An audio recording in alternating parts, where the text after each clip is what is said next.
Okay. Ito na pala yung Rhode Island Red ko na 9 months at ito ay nangingitlog na sila mga kanitsor. Update ko, araw-araw ko po nila-update ko po ito sa inyo para makapibigay ng inspiration sa mga gusto mag-alaga ng mga manok. Kaya update ko to, ito ay nangingitlog na nga.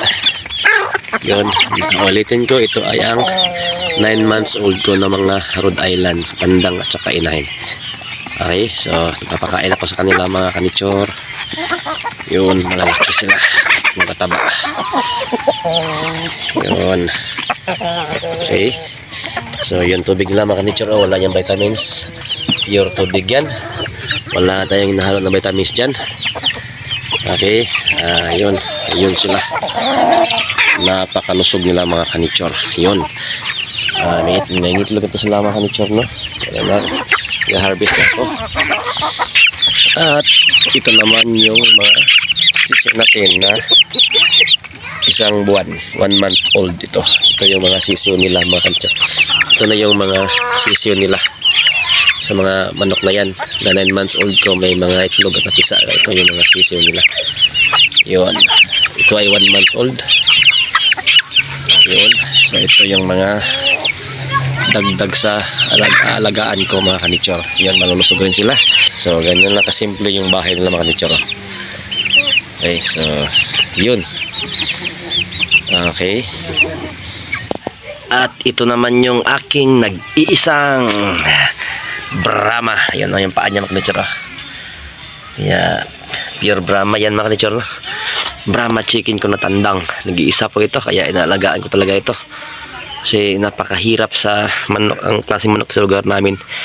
Mahirap hanapin itong manok na ito sa lugar namin, no? At saka kung meron man na sobrang mahal itong manok na ito, kaya nagkaroon ako ng isa.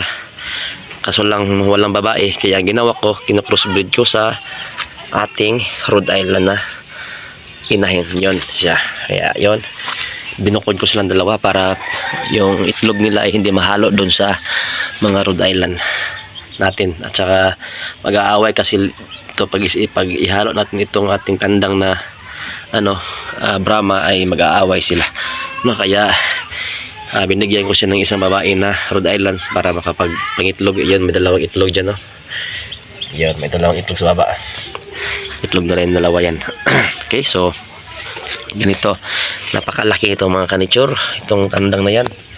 Yan, no? Napakalaki niyan, di ba? Yun, at saka maamo yan sila. Okay, so okay, puntahan naman natin yung ating mga 4 days na sisiw. Okay, set na. At ito naman yung ating 4 days na sisiw. Ayun, ano ito sila, yan sila. Ayun, 4 days na sisiw natin yan. Ito mga kanitsor na sisiw nito ay pure Rhode Island Red at may dalawa dito mga kanitsor na lahi ng ating Brahma. Ito eh. Yun, tingnan yung paa niya mga kanitsor. Brahma yan. Tingnan mo tingnan mo yung paa niya. May yan, may balahibo. Kaya dalawa yan sila mga kanitsor, yung isa yung kulay puti. Yan, yung kulay puti na yan. Yan. Brahma rin yan. Lahi na ng Brahma, lahi natin ng Brahma na ito. Okay, so dalawa lang sila, kaya sobrang saya ko mga kanitsor at nakapagpalahi na tayo ng ating Brahma, nag-iisang Brahma, no?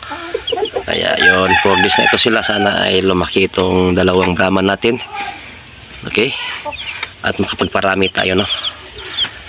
Okay, so yun lang ang update ko. Kumakain sila, simple lang rin ang aking lagayan sa kanila mga kanitsor, no? Okay, hindi naman ito masilan itong mga manok na ito. Hindi ito madali lang itong alagaan, hindi masisilan sila. Okay, so mag-alaga na kayo dyan. At happy farming day. Maraming salamat sa panood nyo at pakisuporta na lang po sa aking channel, Pinoy Nature Channel. Maraming salamat po sa nag-subscribe dyan, at sa wala pa, pakihit po sa ating subscribe button. Thank you.